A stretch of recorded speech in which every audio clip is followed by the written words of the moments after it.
Hi guys, मेरा नाम है साहिल खन्ना और स्वागत है आपका इस सीरीज के अगले पार्ट के अंदर।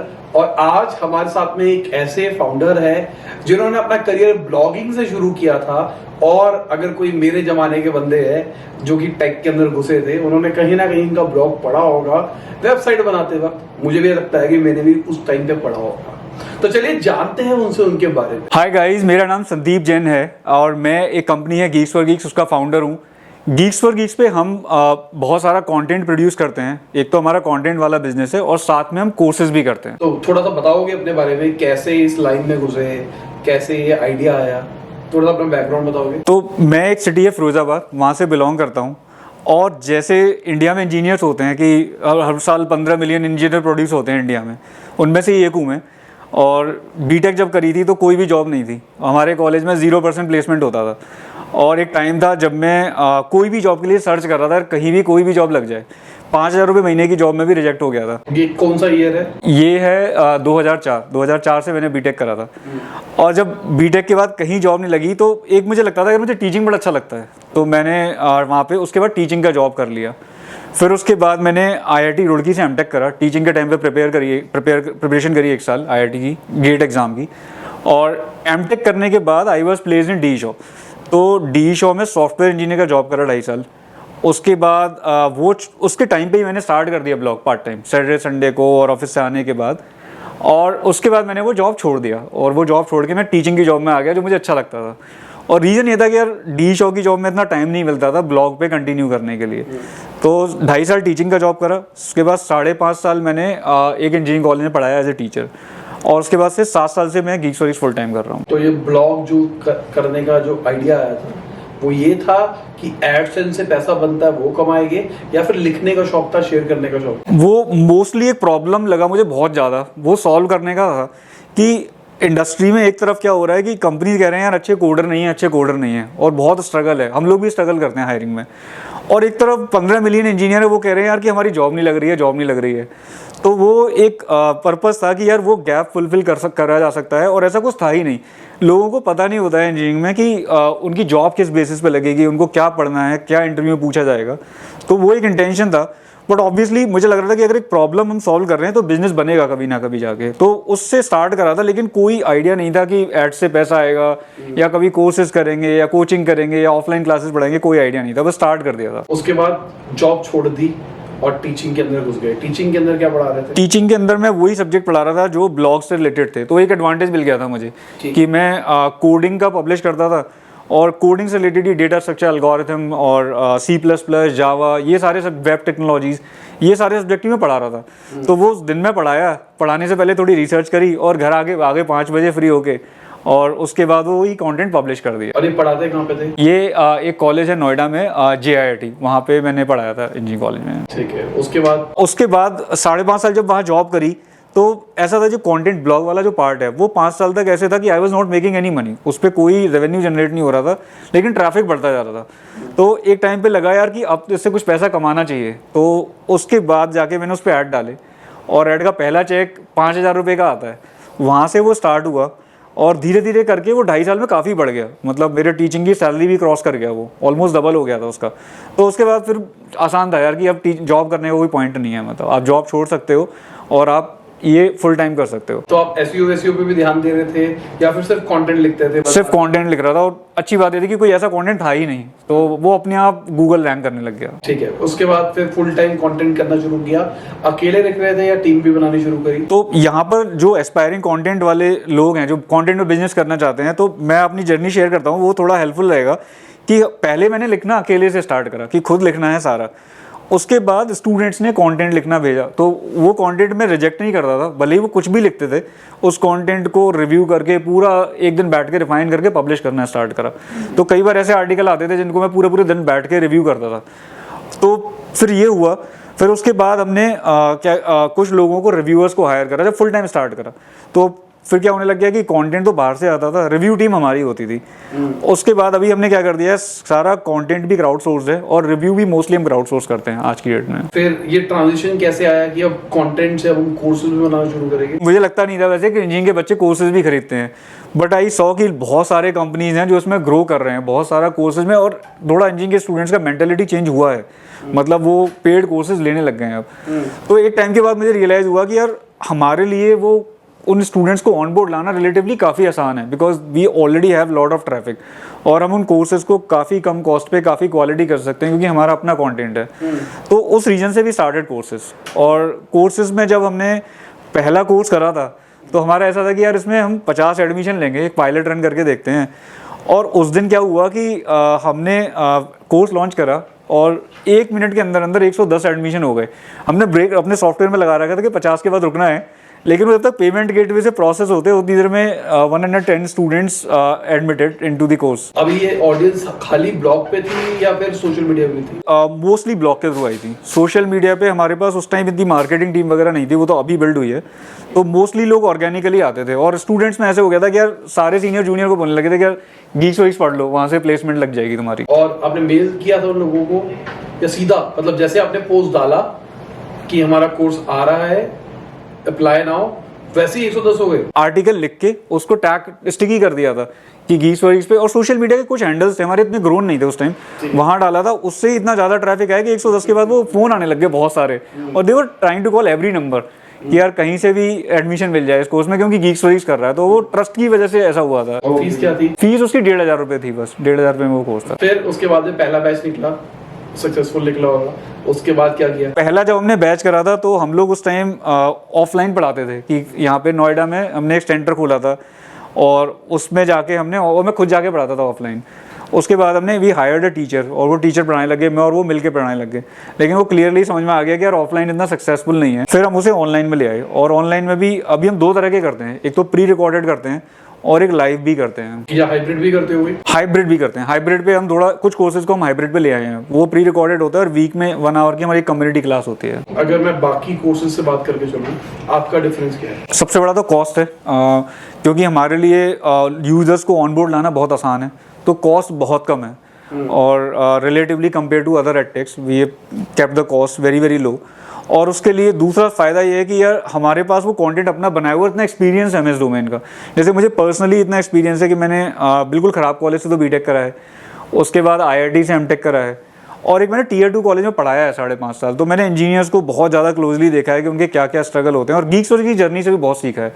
तो उस कोर्सेज से हमें इंटरव्यू प्रिपरेशन के पॉइंट ऑफ व्यू से भी नो रियली वेल कि इंजीनियरिंग की क्या रिक्वायरमेंट रहती है स्टूडेंट्स की। तो अभी आपने बताया आपकी USP है कि ऑडियंस है, पहले से ऑडियंस आ जाती है, तो क्या ऑडियंस है? नंबर्स बताओगे मुझे, ड्यूरेशन वाइज बताओगे कि जब आपने कहा कि मैंने नौकरी छोड़ दी थी तो उस टाइम पे क्या ट्रैफिक आ रहा था? तो उस टाइम का तो ट्रैफिक मुझे साहिल याद नहीं है अभी, लेकिन वो ट्रैफिक है ऐसा है कि वो डबल होता रहता है। अभी वो डबल नहीं होता है, वो 1.5x होता है, बट एक टाइम पे वो डबल करके बढ़ रहा था हर साल। और अभी जो हमारे व्यूज़ आते हैं वो 90 मिलियन से लेके 100 मिलियन पर मंथ व्यूज़ आते हैं वेबसाइट पे, और जो यूज़र्स रहते हैं वो 20 to 30 मिलियन यूज़र्स हमारे पर मंथ रहते हैं। और कहाँ का डेमोग्राफिक्स रहता है? डेमोग्राफिक में 65 to 70% इंडिया से है, बाकी 12-13% US से है, और 12% चाइना से, बाकी रेस्ट ऑफ द वर्ल्ड से आता है। ये जो कोर्स का आपने डिसाइड किया था, ये वेबसाइट पे ऑडियंस देख के डिसाइड किया था या फिर आपने सोचा था चले यार निकाल के देखते हैं 50 तो वैसे ही कर दूंगा? बहुत स्ट्रॉन्ग फीलिंग था कि ये कोर्स चलेगा ही चलेगा, because we were seeing that बहुत सारे अदर एडटेक बहुत महंगे कोर्सेज कर रहे थे। तो हमें लगा यार कि स्टूडेंट्स इतना पे नहीं करना चाहते, they would love to have organised content. तो हमें लगा कि हम बहुत सस्ता सब्स्टिट्यूट दे सकते हैं उनके कंपैरिजन में। तो हमें बहुत कॉन्फिडेंस था चलेगा, बहुत ज़्यादा कॉन्फिडेंस था, और वो चल भी गया फॉर्चुनेटली, पर कॉन्फिडेंस था हमें कि यार चल जाएगा ये। तो इसके पीछे टेक्नोलॉजी का थोड़ा सा बताओगे? स्टार्टिंग में जब ब्लॉगिंग कर रहे थे वर्डप्रेस पे थी? हाँ, वर्डप्रेस से स्टार्ट करा, और वर्डप्रेस में वो ट्वीक करते रहते हैं इधर उधर करके, लोगों को बना के कलर वलर चेंज करके बस स्टार्ट कर दिया था। तो वो PHP पे ही सारा बिल्ड करा था हमने स्टार्टिंग में, लेकिन अभी हम सारा रिएक्ट जेंगो पे शिफ्ट कर रहे हैं, क्योंकि PHP is definitely not scalable. और रीजन क्या है स्विच करने का? रिएक्ट जेंगो में क्या है कि बहुत सारे चीज़ें काफ़ी कस्टमाइज होती हैं, बिल्ड करना स्केल करना काफ़ी आसान होता है। PHP में वो पूरा एडहॉक टाइप का चलता है कोड, जैसे हम नॉर्मल कॉलेज में प्रोजेक्ट करते हैं कि इधर को उसको कॉल कर लिया उसको कॉल कर लिया, तो वहाँ पे वो थोड़ा API के तरीके से बिल्ड करते हैं वो लोग, काफ़ी सारे चीज़ें इनबिल्ट होती हैं, आप डेटाबेस को डायरेक्टली एक्सेस नहीं कर रहे होते हो। तो वो सारी चीज़ें काफ़ी अच्छी हैं रिएक्ट जेंगो में। और इधर ऊपर से अब PHP में आपको सॉफ्टवेयर डेवलपर भी नहीं मिलेंगे। अगर आप हायर करने जाओगे, nobody wants to build the career in PHP development, वो भी एक चैलेंज रहता है PHP साइड पे। तो अभी आपने कितने स्टूडेंट्स को पढ़ा दिया है ओवरऑल? तो उसमें हमारा एक कोर्स है DSA सेल्फ बेस्ड करके, उस कोर्स को मैंने खुद बनाया है अपने सारे एक्सपीरियंस से। उसमें 50,000 से ऊपर रजिस्ट्रेशन हैं, वो हमारा मोस्ट सेलिंग कोर्स है। और उसके अलावा बाकी कोर्सेज में रिलेटिवली कम है, कुछ कोर्सेज में 10,000 हैं, कुछ में 11,000 है। और हमारे कुछ लाइव बैचेज चलते हैं, 5 कोर्सेज चलाते हैं हम लाइव। उसमें क्या होता है कि प्री रिकॉर्डेड भी होता है और कुछ इंडस्ट्री के एक्सपर्ट आके पढ़ाते हैं। तो उसमें हमारा ऐसा होता है 5 बैचेज में 50-50 admissions we take every 2 weeks. तो वैसे करके we have started doing it like from 1 year से वो 5 बैचेज चल रहे हैं। और कॉस्ट क्या क्या होती है सबकी? देखो सेल्फ बेस्ड थोड़ा बेटर होता है। वो उसमें क्या होता है कि आपने एक बार कंटेंट बना लिया और वो लोग कंज्यूम करे जा रहे हैं, आपका खुद का इतना खर्चा नहीं है। लेकिन जो लाइव वाला होता है वो थोड़ा एक्सपेंसिव होता है, क्योंकि आपको मेंटोर भी क्वालिटी मेंटेन करनी है। मेंटोर छोड़ के भी जाते हैं वो, मतलब उनके पास ऐसा भी होता है कि एक मेंटोर काफ़ी पॉपुलर हो गया तो अभी इतने इन्वेस्टेड कंपनियों वहाँ से ऑफर आने लग जाते हैं उनको। ऊपर से आपको ऑपरेशंस का भी ध्यान रखना पड़ता है कि कभी क्लास लेट होगी, आपको ऑपरेशंस के भी लोग चाहिए होते हैं। तो लाइव थोड़ा महंगा पड़ता है, इसीलिए उसका कॉस्ट भी ज़्यादा है। लाइव के जो कोर्सेज हमारे होते हैं वो 12,000 के आसपास होते हैं टोटल, हाँ सब मिला के कॉस्ट। और वो 6 हफ्ते का कोर्स होता है और उसमें 12-13 क्लासेस होती हैं टिपिकली। और जो सेल्फ बेस्ड हैं वो सस्ते होते हैं, वो मतलब मैक्सिमम 7,000 तक हम जाते हैं और स्टार्ट हो जाते हैं वो 250-300 रुपये से। तो जैसे 12,000 वाला कह रहे हो, 12-13 क्लासेस है, अगर मुझे कुछ भी नहीं आता तो मैं सीख सकता हूँ? हाँ, आप स्टार्टिंग से सीख सकते हो, लेकिन टाइम कम है क्योंकि 12 हफ्ते में कोडिंग सीखना इज नॉट इजी। तो what we do in those courses, we provide pre recorded content. और हम लोगों से बोलते हैं कि यार वीकेंड पे क्लासेस होंगी, आप ये प्री रिकॉर्डेड कंटेंट पढ़ के आओ और फिर आप क्लास का अच्छे से यूटिलाइजेशन कर सकते हो। ठीक है। और अगर मुझे कुछ पूछना हो किसी से तो उसके लिए डाउट सपोर्ट रहता है 24/7। आप फोरम पे जाके कभी भी डाउट पूछिए, we have TAs who answer these questions. ठीक है। तो एग्जांपल मान के चलते हैं, मेरी एक ऑडियंस है जो देख रही है, अब उसके दिमाग में एक टेक प्रोडक्ट बनाने का आइडिया है। अब आजकल टेक डेवलपर्स बहुत महंगे हो चुके हैं और उसको बूटस्ट्रैप शुरू करना है, तो बेचारे के पास पैसा नहीं है, तो खुद से सीखना चाहता है, तो उसने मान के चलते हैं आपसे ले लिया, अब वो लेके अपना प्रोडक्ट बिल्ड कर सकता है? बिल्कुल कर सकता है। और मैं तो ये कहूँगा यार, टैग प्रोडक्ट बनाना आप बिना कोर्स के भी कर सकते हो। मतलब बहुत सारे बने बनाए टूल आते हैं जिनको आप गूगल कर लो, वर्डप्रेस से ही आप स्टार्ट कर सकते हो। फॉर एग्जांपल मैंने तो वर्डप्रेस से ही करा था। आप उन्हें सर्च करो और उसमें थोड़ा बहुत प्रोग्रामिंग आपको आना चाहिए। मतलब प्रोग्रामिंग इंपॉर्टेंट होता है एंटरप्रेन्योर के लिए भी, थोड़ा बहुत आना चाहिए।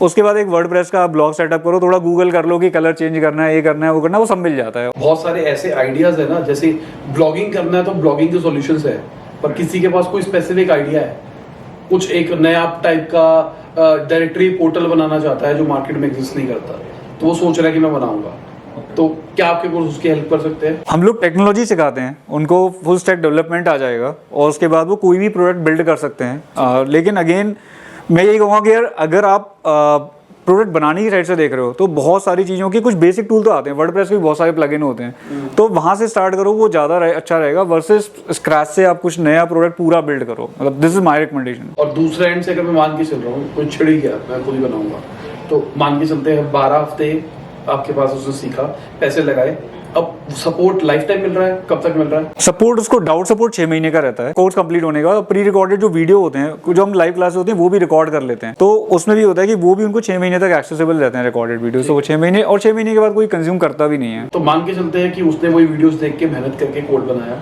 अब कोड में कहीं दिक्कत आ रही है, उसको समझ में नहीं आ रहा, डाउट पूछ सकता है वो। और ये जो बात कर रहे हैं ये एक इंडस्ट्री लेवल कोर्स की बात कर रहे हैं, ये हम यूडेमी वाले कोर्स की बात नहीं कर रहे हैं। वैसा नहीं है ये, इसमें एक लाइव मेंटोर भी, एक्सपर्ट भी है, TA भी है, और जो मेंटर मिल रहा है उसको इंडस्ट्री एक्सपीरियंस, उनको इंडस्ट्री एक्सपीरियंस होता है, रिलेवेंट एक्सपीरियंस होता है। वही एक्सपर्ट्स को ही हम हायर करते हैं जो लोग ऑलरेडी किसी प्रोडक्ट बेस्ड कंपनी में उस चीज़ पे, उस टेक्नोलॉजी पे वर्क कर रहे हैं। ठीक है। तो अभी आपने एक और चीज बताई थी, एल्गोरिथम। तो मान के चलते हैं कि कोई बना रहा है अपना प्रोडक्ट, कोई सोशल मीडिया बना रहा है और उसके पास टीम है, ठीक है, पर इसके ऊपर एज अ फाउंडर हमसे भी पूछा जाता है कि सर हम एल्गोरिथम बना रहे हैं तो क्या कैसे करें, कैसा उसको सोचना चाहिए। तो मैं आपसे पूछता हूँ कि अगर कोई एल्गोरिथम बनाए कोई फाउंडर, तो उसको क्या क्या चीज़ों का ध्यान रखना चाहिए? मैं तो ये कहूँगा कि उसमें डिपेंड करता है कौन सा प्रॉब्लम सॉल्व कर रहे हो, और अगर आप प्रॉब्लम सॉल्व कर रहे हो तो कोशिश करो कि ऐसा कुछ बनाओ जो लोगों की हेल्प करे, ऐसा करे कि लोग एक्चुअली कंज्यूम करें उसको आगे। ऐसा कुछ प्रोडक्ट बनाओ, बाकी टेक्नोलॉजी वगैरह इतने इंपॉर्टेंट नहीं होते हैं। और अगर आप बिगिन कर रहे हो तो आप किसी बिल्ट इन टूल को थोड़ा ट्वीक वीक करके पहले ट्राई करके देख लो थोड़े दिन कि वो एक्चुअली वर्क भी कर रहा है, क्योंकि आप टैग बनाने जाओगे अगर खुद से स्टार्टिंग में, उसका कॉस्ट बहुत ज़्यादा होता है, मतलब आप खुद से भी करोगे आपका भी काफ़ी टाइम जाएगा। तो बिल्ट इन कोई उठा के उसे ट्वीक वगैरह करके थोड़ा ट्राई करके देख लो, दैट वुड बी बेटर। और कुछ ऐसा करो जैसे लोग एक्चुअली कंज्यूम करें। और अगर मैं एल्गोरिदम की बात करके चलूँ तो उनमें कुछ चीज़ों पे ध्यान देना चाहिए। एल्गोरिथम के पॉइंट ऑफ व्यू से आपको यूजर का रिक्वायरमेंट समझना होगा कि यूजर किस रीजन से आएगा आपके पास, क्यों कहीं और नहीं जाएगा, और आप उसे कैसे उसकी रिक्वायरमेंट को फुलफिल करोगे, आप डेटा कैसे प्रोसेस करोगे बैकएंड पे। तो वो क्लैरिटी आपको बहुत जरूरी है, चाहे आप बिल्ट इन यूज कर रहे हो, चाहे बना रहे हो, या कोई भी टेक्नोलॉजी यूज कर रहे हो। और वो टेस्ट कैसे करेंगे कि किसी की बिल्ट इन ले रहे हैं मान लो, तो हम कैसे चेक करेंगे कि यार वो वाली अच्छी टेक्नोलॉजी है मेरे लिए कामयाब की रहेगी। मुझे तो लगता है कि सबसे ज़्यादा मैटर करता है एंड यूज़र को क्या इंटरफेस मिल रहा है बैक एंड। जब आप बिगिन कर रहे हो पर्टिकुलरली, स्केलेबिलिटी वगैरह तो बाद में आते हैं, जब आप बिगिन कर रहे हो अगर एंड यूज़र को वो ऑप्शंस मिल रहे हैं और उसको वो रिक्वायर्ड, आप मान लो for example e commerce app बना रहे हो और आप वो ऑर्डर कर पा रहा है और उसको डिलीवर हो पा रहा है, that is good enough initially. And once you are able to sell to few people और आप वो सेल कर पा रहे हो, उसके बाद आप थोड़ा टेक्नोलॉजी पे वर्क करो। आप ऐसा टेक्नोलॉजी बहुत सारा पैसा लगा दो और मतलब वो वर्क ना करे, तो उससे अच्छा है कि आप पहले यूज़र के पॉइंट ऑफ व्यू से बना लो एक बेसिक सा प्रोडक्ट जो वो यूज़ कर पा रहा है एंड टू एंड। फिर आप देखो कि कुछ यूज़र्स आ रहे हैं, उनके क्या प्रॉब्लम्स आ रहे हैं, फिर आप टेक पीछे से चेंज करते रहो, इंटरफेस वैसा ही रखो चाहे। तो उस डायरेक्शन में जाना आई वुड रिकमेंड कि वो करना चाहिए। तो आप बने बनाए बिल्ट इन प्रोडक्ट्स भी देते हो जैसे स्टूडेंट्स के सपोर्ट के लिए, जैसे एग्जांपल के लिए मान के चलते हैं किसी ने सीखा, सब कुछ सीख लिया, अब उसको ई कॉमर्स वेबसाइट बनानी है, तो उसके बाद एक ऑप्शन है स्क्रैच से बनाए, दूसरा ऑप्शन है कि आपके पास कुछ पहले से रिसोर्सेज पड़े हो, उसी के ऊपर लेयर बना के काम कर ले। तो उसमें कुछ कोर्सेज में प्रोजेक्ट्स कराते हैं लोगों को, हमारे जो मेंटर्स होते हैं वो आके बताते हैं कि ये वाला प्रोजेक्ट आप कैसे बिल्ड कर सकते हो स्टेप बाय स्टेप। लेकिन ऐसे कोई हम सॉफ्टवेयर बना के नहीं देते उनको कि यार ये सॉफ्टवेयर यूज कर लो और तुम्हारा बन जाएगा ये वाला। नहीं, मतलब लॉजिकली उसको आपने कोड तो दे देते हो। हाँ, कोड तो देते हैं, मेंटोर का कोड उनके पास रहता है। अभी आपने एक चीज बोली थी बातों बातों में कि जो टीचर्स होते हैं वो बढ़ जाते हैं और उनके बहुत सारे स्टूडेंट बढ़ जाते हैं, फिर उनको एक रिटेन करना भी बहुत बड़ी प्रॉब्लम हो जाती है क्योंकि फंडेड स्टार्टअप्स उनको लेके चली जाती है। थोड़ा सा बताओगे क्या हुआ, ऐसा कुछ हुआ है कभी? कि हमारे यहाँ टीचर थे, उनको हम कुछ ऑफर कर रहे थे, बड़े खुश थे पढ़ाने में, फिर एक फंडेड स्टार्टअप से आया उनको offer and they offered him 10 times and he was popular on our platform, और वो चले गए वहाँ। और उसके बाद उस स्टार्टअप ने वो कोर्सेज भी बंद कर दिए थोड़े दिनों में, जो फंडेड स्टार्टअप था।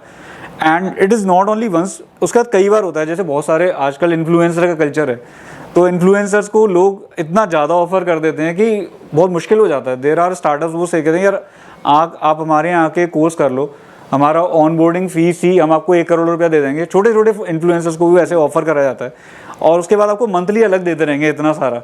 तो वो बहुत मुश्किल हो गया है because of these all these heavily invested funded companies की। थोड़ा बूटस्ट्रैप के लिए थोड़ा मुश्किल रहता है उस साइड। तो अगर किसी को बूटस्ट्रैप बिजनेस शुरू करना है तो क्या क्या एडवाइस देना चाहोगे अभी? यार मैं तो वहाँ हसल करते रहो और बहुत ज़्यादा क्विक ग्रोथ पे फोकस मत करो। Don't look at the invested company के वो इस इन्फ्लुएंसर को लाए हैं तो मैं भी ले आऊँ और अपना पैसा बर्न कर लूँ। अपने पैसे को संभाल के रखो और उस पैसे से आप हसल करते रहो, कुछ कुछ चीज़ें नई नई चीज़ें ट्राई करते रहो, कुछ नए फीचर्स लगाओ जो कि जिसकी वजह से केवल लोग आपके पास आएँ, वो उधर जाए ही ना। बेसिकली भले इन्फ्लुएंसर बुला रहा तो भी ना जाए, तो वो कुछ आप यूनिक चीज़ें करते रहो। जैसे अगर गीक्स वीक्स का एग्जांपल लेते हैं तो गीक्स वीक्स का यूनिक चीज़ है कि वहाँ पर कंटेंट बहुत सारा है, बहुत सारा कंटेंट, और वैसा कंटेंट कहीं नहीं है। और उस कंटेंट में आप अभी कंपाइल भी कर सकते हो, रन भी कर सकते हो। प्रैक्टिस पोर्टल बना हुआ है वो भी हम दे रहे हैं। फिर हमने जॉब का भी दे दिया है कि आप जॉब पे भी, यहाँ आपको जॉब भी मिल जाएगी। तो आप फीचर्स पे फोकस करो, अपने प्रोडक्ट पे फोकस करो, और अगर आप वो फोकस कर रहे हो तो लोग अपने आप आएंगे। भले इन्फ्लुएंसर भी जाके बोलेगा ना कि यार यहाँ चले जाओ, लेकिन उसको लगेगा यार यहाँ मुझे सर्विसेज मिल रही हैं तो वो वहीं आएगा। इनिशियल टीम हायर करनी है तो उसका क्या ध्यान रखें, क्योंकि आज के टाइम पे बूटस्ट्रैप के लिए अगेन वही दिक्कत आ रही है कि आपने इनिशियल टीम बनाई, उनको ट्रेन किया, वो समझे, फंडेड स्टार्टअप आई ले गई। उसके लिए तो यही है कि आप थोड़ा इन्वॉल्व रहो। और देखो मैं अगर अपनी बात करूँ आज की डेट में तो हमारी कंपनी का साइज़ बढ़ गया है, हम 200 से ज़्यादा लोग हो गए, 250 के आसपास हम लोग हो गए। तो मेरे पास जो सबसे ज़्यादा चीज़ मिसिंग है वो है टाइम। मेरे पास टाइम ही नहीं है। आप जब स्टार्ट करते हो, जब मैं अपने आप को पास्ट से कंपेयर करूँ, जब मैं एक बिगिनर था तो मेरे पास टाइम ही टाइम था और मैं 18 घंटे काम कर लेता था। तो वो चीज़ आपको करनी पड़ेगी। मतलब कंपनी स्टार्ट करने का अगर आप बूट स्टेप कर रहे हो पर्टिकुलरली, तो उसका मतलब ये नहीं कि आप बॉस बन गए हो। आपको मतलब खुद से आपको सीखनी पड़ेगी, हर चीज़ सीखनी पड़ेगी। और आप बहुत ज़्यादा डिपेंडेंट नहीं रह सकते किसी पर भी। या तो वो आपका को फाउंडर है, उसकी कंपनी में शेयर्स हैं, नहीं तो आप बहुत ज़्यादा डिपेंडेंट नहीं रह सकते। आप बहुत टाइम दे सकते हो। मैं अपने आप को वर्सेज एक बिगिनर जो स्टार्टअप वाला होता है, मैं उसको कंपेयर करके बोलूँगा। कभी मेरे से कोई पूछता भी है कि यार आप तो ग्रो करके हो, बोलता हूँ मेरे पास यार अभी टाइम नहीं है, तुम्हारे पास तो बहुत टाइम है। वो सबसे प्रेशियस चीज़ होती है। आप उसको कितने अच्छे से यूटिलाइज कर सकते हो, उस टाइम से आप कितना बिल्ड कर सकते हो चीज़ें, वो बहुत मैटर करता है। और सैलरी किस तरीके से फेच करनी चाहिए? हम तो फाउंडर है, ओके 1 करोड़ रुपए भी प्रॉफिट आएगा, सब घर ले जाओ। वो तो हम नहीं करते हैं, क्योंकि अगर आप सैलरी ज़्यादा लेते हो तो आपका TDS टैक्स भी बहुत कटता है। तो जनरली आप नहीं चाहते हो कि मैं 1 करोड़ रुपया सैलरी ले लूँ, उसमें से 40-50 लाख रुपए गवर्नमेंट को दे दूँ।